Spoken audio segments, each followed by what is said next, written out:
ശാസ്ത്രീയ അഥർവവേദ പഠനം ക്ലാസ് 234. ഇന്ന് നമ്മൾ നോക്കുന്ന കാണ്ഡം 6 അനുഭാഗം 30 സൂക്തം 86.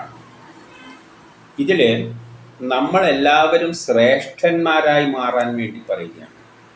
എല്ലാവരും ശ്രേഷ്ഠരായി കഴിഞ്ഞു കഴിഞ്ഞാൽ പിന്നെ അതിനൊരു നടക്കുന്ന കാര്യമാണോ?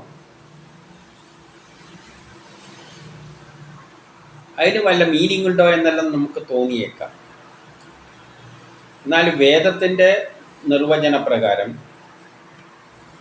മനുഷ്യരെയെല്ലാം വേദം പറയുന്നത് മനുഷ്യരെയെല്ലാം സൃഷ്ടിച്ചിരിക്കുന്നത് അവരവരുടെ ഓരോ കർമ്മം ചെയ്യാൻ വേണ്ടിയാണ്.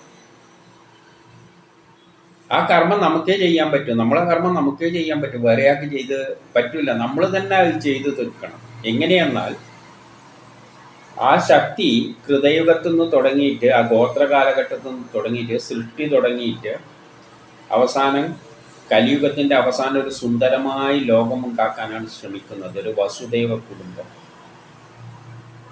അപ്പം ആ വലിയൊരു പ്രൊജക്റ്റിൽ നമ്മളെ സൃഷ്ടിക്കുന്നത് അതിൽ ചില കർമ്മങ്ങൾ നമ്മളായിട്ട് ചെയ്യേണ്ടതുണ്ട്. അത് ചെയ്തു കൊടുക്കാൻ വേണ്ടിയാണ്.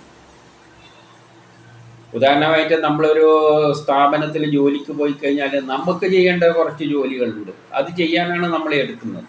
ആ ജോലി നമ്മൾ തന്നെ ചെയ്തേ പറ്റും, അല്ല വേറെ ആരും വന്നിട്ട് നമുക്ക് ചെയ്തു തരില്ല. അതുപോലെ തന്നെ പ്രപഞ്ച സൃഷ്ടി നടക്കുന്ന ഈ പ്രക്രിയയിൽ ലോകം ഒരു നല്ലൊരു പ്രപഞ്ച സൃഷ്ടി, പണിതിട്ടും പണി തീരാത്തതെന്നും പറഞ്ഞിട്ട് പണ്ട് പാടിയിട്ടില്ലേ? അതുപോലെ അത് അവസാനം ഒരു പണി തീരും. എപ്പോൾ? കലിയുഗത്തിൻ്റെ അവസാനത്തിൽ ഒരു സുന്ദരമായ ലോകം, ഒരു വസുദേവ കുടുംബം. അപ്പോൾ അതിന് ഘട്ടം ഘട്ടമായി നടക്കുന്ന പണികളിൽ സഹായിക്കാനാണ് നമ്മളെ സൃഷ്ടിച്ചിരിക്കുന്നത്. ആ കർമ്മം നമ്മൾ തന്നെ ചെയ്യണം. അത് വേറെ ആർക്കൊന്നും ചെയ്യാൻ പറ്റില്ല, അത് നമ്മൾ ചെയ്യേണ്ടതാണ്. അപ്പോൾ എൻ്റെ ജോലിയല്ല വേറൊരാൾ ചെയ്യുന്നത്, വ്യത്യാസമുണ്ട്.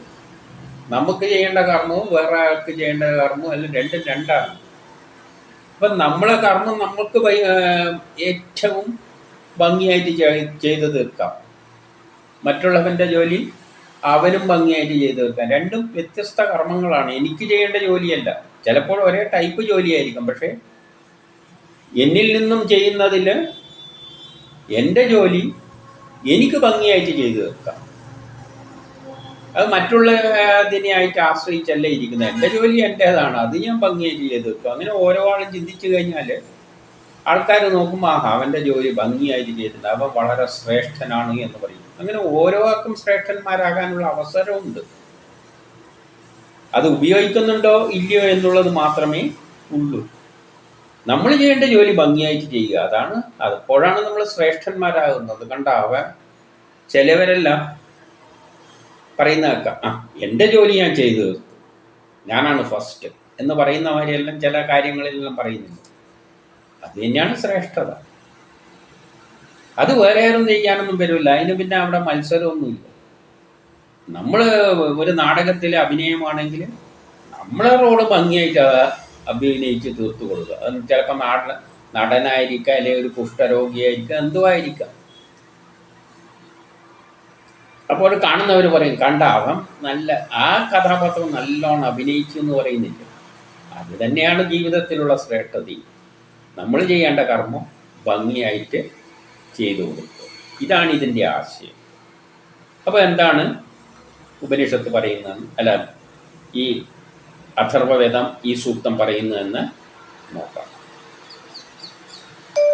ഹരി ഓം. അഥർവവേദം കാണ്ഡം 6 അനുഭാഗം 9 സൂക്തം 86. ഋഷി അഥർവൻ ദേവത ഏകവൃക്ഷൻ ഛന്ദസ് അനുഷ്ടുപ്പ്.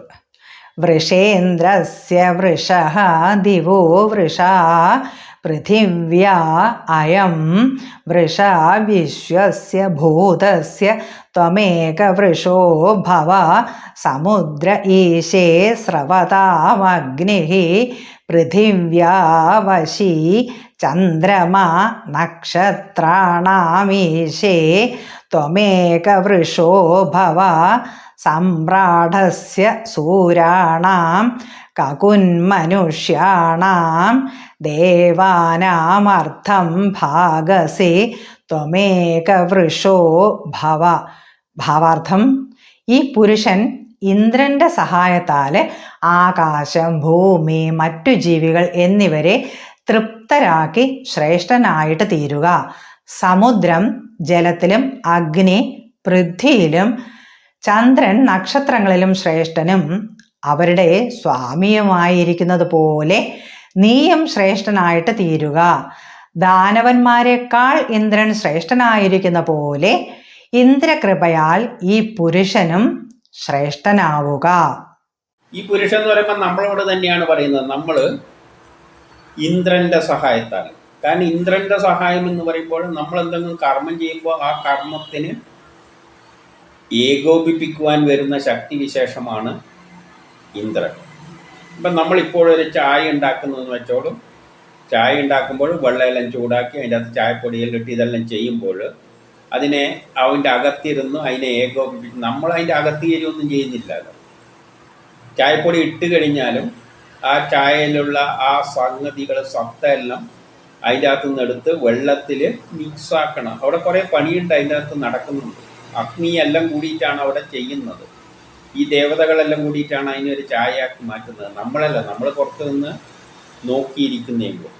അപ്പോൾ അതിനെ ഏകോപിപ്പിക്കുന്ന ആ ശക്തി വിശേഷമാണ് ഇന്ദ്രൻ. അപ്പം നമ്മൾ എന്ത് കർമ്മം ചെയ്യുന്നുണ്ടോ അതിനെ ഏകോപിപ്പിക്കുന്ന ഇന്ദ്രനായതുകൊണ്ട് അതുകൊണ്ടാണ് പറഞ്ഞത് ഇന്ദ്രൻ്റെ സഹായത്താൽ. ആ പറഞ്ഞതിൻ്റെ അർത്ഥം മനസ്സിലായിക്കൊള്ളും. നമ്മൾ കർമ്മം ചെയ്യണം. കർമ്മം ചെയ്യുമ്പോഴാണ് ഇന്ദ്രൻ സഹായത്തിന് വരുന്നത്.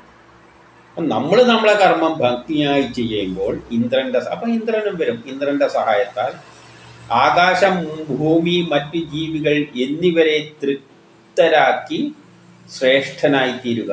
ആകാശത്തെ തൃപ്തിപ്പെടുത്തുക എന്ന് പറഞ്ഞാൽ ഗ്രഹങ്ങളാണ്. ഗ്രഹങ്ങളിലൂടെയാണ് ഈ ലോകത്തിലുള്ള എല്ലാ കർമ്മങ്ങളും നടത്തുന്നത്. അവസാനം ഒരു സുന്ദരമായ ലോകം ആ കാലത്തിനനുസരിച്ച്, ഗ്രഹങ്ങൾ ചലിക്കുമ്പോഴുണ്ടാകുന്ന കാലത്തിനനുസരിച്ചാണ് ഒരു സുന്ദരമായ ലോകം ഉണ്ടാകുന്നത്. അതിലെ കർമ്മം, ചെറിയൊരു കർമ്മം ചെയ്യാനാണ് നമ്മളെ സൃഷ്ടിച്ചിരിക്കുന്നത്. അപ്പം നമ്മളെ കർമ്മം നമ്മൾ ശരിക്കും ചെയ്തു കഴിഞ്ഞാൽ ആകാശങ്ങൾ എന്തായിരിക്കും? അപ്പോൾ അവൻ ശ്രേഷ്ഠൻ തന്നെ എന്ന് പറയും. നമ്മളിപ്പോൾ ഒരു ഫാക്ടറിയിലേക്ക്, നമ്മളെ ഫാക്ടറിയാണ്, കുറച്ചാളെ ജോലിക്ക് നിയമിച്ചിട്ട് ഒരുത്തൻ നല്ലോണം ചെയ്യണം, അവൻ കൊള്ളാമെന്ന് പറയുന്ന മാതിരി ആകാശഭൂമികൾ എന്ത് പറയും? ഭൂമിയിലാണല്ലോ കർമ്മം ചെയ്യുന്നത്. ഭൂമി എന്ത് പറയും? കൊള്ളാവൻ നല്ല ഭംഗിയായിട്ട് അവൻ്റെ റോള് ചെയ്തിട്ടുണ്ട്. മറ്റ് ജീവികൾ എന്ന് പറഞ്ഞാൽ എല്ലാ ജീവജാലങ്ങളും നമ്മൾ ശ്രദ്ധിക്കുന്നുണ്ട്, നമ്മൾ എന്താണ് ചെയ്യുന്നത്. അപ്പം അവയെല്ലാം തൃപ്തിപ്പെടുത്തണം. നമ്മളൊരു സമൂഹ ജീവിയാണ്. നമ്മൾ കർമ്മം ചെയ്യുന്ന ആർക്ക് വേണ്ടിയാണ്? നമുക്ക് വേണ്ടിയല്ല, ഈ ലോകത്തിന് വേണ്ടിയാണ്. ലോകത്തിൻ്റെ ഭാഗങ്ങൾ തന്നെയാണ് മറ്റു ജീവികളുമെല്ലാം. മറ്റു ജീവികളെയെല്ലാം പരിപാലിക്കേണ്ട ബാധ്യത നമുക്കുണ്ട്. ഇപ്പം പട്ടികളെല്ലാം നമ്മളെ ആശ്രയിച്ചിട്ടാണ് ജീവിക്കുന്നത്. അല്ലെങ്കിൽ അതിന് തിന്നാൻ എന്ത് കിട്ടാനാണ്? വല്ലയിടത്തും പോയി പല രോഗമെല്ലാം പിടിച്ച് ചൊറി പിടിച്ചെല്ലാം. ചില പട്ടികളെല്ലാം അലഞ്ഞിരിയുന്ന പട്ടികൾ കണ്ടിട്ടില്ല, മേത്തെല്ലാം രോമയെല്ലാം കൊഴിഞ്ഞ് വരുമ്പോൾ കാണുമ്പം തന്നെ വല്ലാതെയായിരിക്കും. പക്ഷേ നമ്മളെ അടുത്താണ് പരിപാലിക്കുന്നുണ്ടെങ്കിൽ നമ്മളെപ്പോഴും അതിനെ കുളിപ്പിച്ച് എല്ലാം ബ്രഷെല്ലാം ചെയ്ത്. അപ്പോൾ എല്ലാ ജീവജാലങ്ങളും എന്തു പറയണം? കൊള്ളാം, അവനവൻ്റെ ജോലി ഭംഗിയായിട്ട് ചെയ്തിരിക്കുന്നു. അപ്പം മറ്റു ജീവികൾ എന്നിവരെ തൃപ്തരാക്കി ശ്രേഷ്ഠനായി തീരുക. അപ്പം നമ്മളെന്ത് ചെയ്യണം? നമ്മൾ കർമ്മം ചെയ്യണം. അതാണ് ഇന്ദ്രൻ. അപ്പോൾ എന്താണ്? ഇന്ദ്രൻ്റെ സഹായം കിട്ടും. ഇന്ദ്രൻ്റെ സഹായം കിട്ടേണ്ടിക്ക് കർമ്മം ചെയ്യണം. കർമ്മം ചെയ്യുമ്പോഴാണ് ഇന്ദ്രൻ സഹായിക്കാൻ വരുന്നത്. അപ്പം കർമ്മം ചെയ്യണം. അതിലൂടെ എന്ത് വേണം? ആകാശഭൂമികളെല്ലാം. കാരണം ഭൂമിയിൽ പുരോഗതിക്ക് വേണ്ടിയാണ് നമ്മളെ സൃഷ്ടിച്ചിരിക്കുന്നത്. നമ്മൾ ഭൂമിക്ക് പുരോഗതി ഉണ്ടായി കൊടുക്കണം. ഭൂമിയുടെ പുരോഗതി എന്ന് പറഞ്ഞാൽ ഭൂമിയിലാണ് ഈ എല്ലാ കെട്ടിടങ്ങളും ഇതെല്ലാം ഉണ്ടായിട്ട് സുന്ദരമായ ഒരു ലോകം പടുത്തുയർത്തുന്നത്. അപ്പം ഭൂമിയെ നോക്കും, ആ കൊണ്ട ഇവനെ സൃഷ്ടിച്ചതിൻ്റെ കർമ്മം ഇവൻ ചെയ്യുന്നുണ്ട്. ഗ്രഹങ്ങളാണ് ആ ടൈമുമായിട്ട് ബന്ധപ്പെട്ട്, ഗ്രഹങ്ങളുടെ ചലനം അനുസരിച്ചാണ് കാലം മുന്നോട്ടേക്ക് പോകുന്നത്. അതാണ് നമ്മളെ നാഡികളിലൂടെയെല്ലാം നമ്മളെ പ്രേരിപ്പിക്കുന്നത്. നമ്മൾ ആ കർമ്മം സൃഷ്ടിക്രമത്തിൽ നമ്മളുടെ സംഭാവന ചെയ്തു കഴിഞ്ഞാൽ ഗ്രഹങ്ങളും പറയും കൊള്ളാം, അവൻ്റെ നല്ല ജോലി. ജീവജാലങ്ങളും എല്ലാം ശ്രദ്ധിക്കുന്നുണ്ട്, അവരുമെല്ലാം. അപ്പോൾ അങ്ങനെയാണ് നമ്മൾ ശ്രേഷ്ഠരായി തീരേണ്ടത്. സമുദ്രം ജലത്തിലും. സമുദ്രം ശ്രേഷ്ഠമാകുന്നത് എന്തുകൊണ്ടാണ്? ജലം നിറയുമ്പോഴാണ്. അല്ലാതെ വരണ്ട് കിടക്കുന്ന സമുദ്രത്തിന് ആരാണ്? അപ്പം സമുദ്രം ശ്രേഷ്ഠമാവുന്നത് ജലത്താലാണ്. അഗ്നി ഭൂമിയിലും. ഭൂമി ശ്രേഷ്ഠമാവുന്നത് ഭൂമിയിൽ അഗ്നിയുള്ളത് കൊണ്ടാണ്, ഭൂമിയിൽ ചൂടുള്ളത് കൊണ്ടാണ്. ചന്ദ്രനിൽ എന്താണ്? തണുപ്പാണ്, അതുകൊണ്ട് മരവിച്ച് കിടക്കുകയാണ്. ഭൂമി ശ്രേഷ്ഠമാകുന്നത് എന്തുകൊണ്ടാണ്? അതിൽ ചൂടുള്ളത് കൊണ്ടാണ്. അതുപോലെ ചന്ദ്രൻ നക്ഷത്രങ്ങളിലും. നക്ഷത്രങ്ങൾ ശ്രേഷ്ഠമാകുന്നത് എന്തുകൊണ്ടാണ്? ചന്ദ്രൻ അവിടെ എത്തുമ്പോഴാണ്. നമ്മളിപ്പോൾ ഒരു നക്ഷത്രത്തെ ഇന്ന് അശ്വതി നക്ഷത്രം എന്ന് പറയുന്നതിൻ്റെ കാരണം എന്താണെന്ന് വെച്ചാൽ ചന്ദ്രൻ അവിടെ അശ്വതിയിൽ നിന്നത് കൊണ്ടാണ്. അപ്പം ഇതെല്ലാം നക്ഷത്രത്തിൻ്റെ സ്വാമിയാണ് ചന്ദ്രൻ, സമുദ്രത്തിൻ്റെ സ്വാമിയാണ് ജലം, ഇങ്ങനെയെല്ലാം പോവുകയാണ്. അതുപോലെ നീയും ശ്രേഷ്ഠനായി തീരുക. നീയും ഈ ലോകത്തിൽ ശ്രേഷ്ഠനായി തീരണം. നിന്നെക്കൊണ്ട് ഈ ഭൂമിയിൽ ഭൂമിക്ക് ഇവൻ്റേതായ ഒരു കോൺട്രിബ്യൂഷൻ ഇവൻ കൊടുത്തിട്ടുണ്ട്. അതെല്ലാം അവൻ്റെ പരിപാടിയാണ്. ഈ ഭൂമി ഇത്രയും സുന്ദരമായത് അവനിത്രയും അവൻ്റെ ജോലി ഭംഗിയായി ചെയ്തു തീർത്തത് കൊണ്ടാണ്. ചിലപ്പോൾ എൻ്റെ ജോലി എന്ന് പറഞ്ഞാൽ ചിലപ്പോൾ റോഡ് വെട്ടലായിരിക്കും. ഇപ്പോൾ റോഡെല്ലാം വെട്ടി നല്ല നീറ്റായിട്ട് കണ്ട അവൻ നല്ലോണം ഭംഗിയായിട്ട് ആ സ്ഥലം ചെയ്ത് വെച്ചിട്ടുണ്ട് എന്ന് ഭൂമിയും പറയും, എല്ലാവരും പറയും. ഭൂമിക്ക് പറയാൻ പറ്റുമെങ്കിൽ ദാനവന്മാരെക്കാളും ശ്രേഷ്ഠൻ ഇന്ദ്രനാണ്. ഇന്ദ്രനാണ് എല്ലാത്തിനെക്കാട്ടിയും ശ്രേഷ്ഠൻ. എല്ലാം നമുക്ക് ഉപയോഗമുള്ള വസ്തുക്കളാണെങ്കിൽ ഏറ്റവും ശ്രേഷ്ഠൻ ആരാണ്? ഇന്ദ്രനാണ്. ഇതിനെല്ലാം ഏകോപിപ്പിക്കുന്ന ഒരു ശക്തി വിശേഷമുണ്ട്. നമ്മളോട് വീട് വെക്കുമ്പോൾ അതിൻ്റെ ശ്രേഷ്ഠമായിട്ടേതാണ്? ആ പ്ലാനാണ്. ആ പ്ലാനാണ് അതിനെ പ്രേരിപ്പിക്കുന്നത്. ആ പ്ലാൻ അനുസരിച്ച് ആ വീടുണ്ടാവുക. പ്ലാന് നല്ലതാണെങ്കിൽ വീടും അതിനനുസരിച്ച് ഭംഗിയായിട്ടിരിക്കും. അപ്പം പ്ലാൻ എന്ന് പറഞ്ഞാൽ എന്താണ്? ആ വീടിനെ ആ വീടിൻ്റെ പിന്നിൽ പ്രേരണയായിട്ട് ആക്ട് ചെയ്യുന്ന ശക്തി. അതേപോലെ എല്ലാ കർമ്മത്തിൻ്റെയും പിന്നിൽ അതിനെ ഏകോപിപ്പിച്ച് കോർഡിനേറ്റ് ചെയ്ത് ആ കർമ്മം പൂർത്തീകരിക്കുന്ന ശക്തിയാണ് ഇന്ദ്രൻ. അത് എല്ലാ ലോകം മുഴുവൻ സൃഷ്ടി മുതൽ അവസാനം വരെയുണ്ട്. അതുകൊണ്ടാണ് എല്ലാ ദാനവന്മാരിലും ശ്രേഷ്ഠനാരാണ്? ഇന്ദ്രൻ തന്നെയായിരിക്കും. അതുപോലെ ആ ഇന്ദ്രൻ്റെ കൃപയാൽ, ആ ഇന്ദ്രൻ തന്നെയാണ് നമ്മളെയും സഹായിക്കാൻ, നമ്മളെ കർമ്മങ്ങളിലും സഹായിക്കാൻ വരുന്നത്. അപ്പോൾ ആ ഇന്ദ്രൻ്റെ കൃപയാൽ ഈ പുരുഷനും ശ്രേഷ്ഠമായി തീരുക. ചുരുക്കത്തിൽ നമ്മൾ ഓരോ ആളെയും സൃഷ്ടിച്ചിരിക്കുന്നത് നമ്മൾ ജീവിതത്തിൽ ചില കർമ്മങ്ങൾ ചെയ്തു തീർക്കാനാണ്. ആ കർമ്മങ്ങൾ ഈ ലോക പുരോഗതിയായി ബന്ധപ്പെട്ടാണ്. ലോകം ഓരോ ദിവസവും പുരോഗമിച്ച് പോവുകയാണ്. അവസാനം ഒരു സുന്ദരമായ ലോകമുണ്ടാകും. ആ ലോകത്തിലുള്ള ആ പുരോഗതിയിൽ പങ്കെടുക്കാനാണ് നമ്മളെ സൃഷ്ടിച്ചിരിക്കുന്നത്. നമുക്കൊരു കർമ്മമുണ്ട്. ആ കർമ്മം വേറെ ആരും ചെയ്യില്ല, നമ്മൾ തന്നെയാണ് ചെയ്യുന്നത്.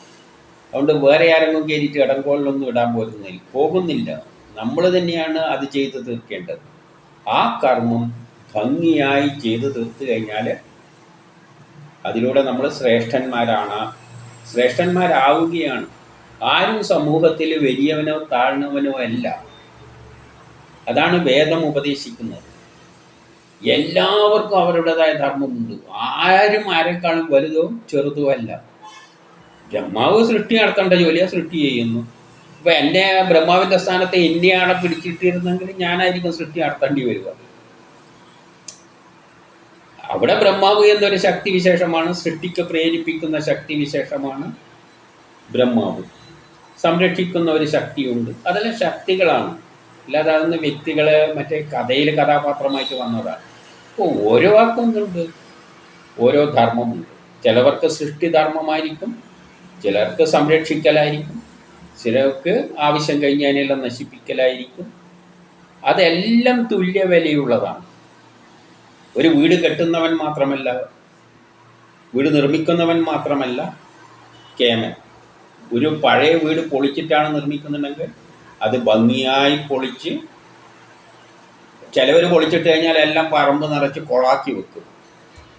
ചിലവർ പൊളിക്കുമ്പോൾ നല്ല നീറ്റായിട്ട് അടുക്കി വെക്കും.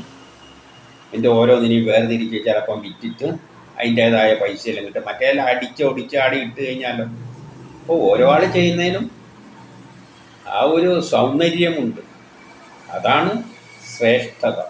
അങ്ങനെ നമ്മുടെ കർമ്മങ്ങൾ നമ്മൾ ശ്രേഷ്ഠമായിട്ട് ചെയ്യണം.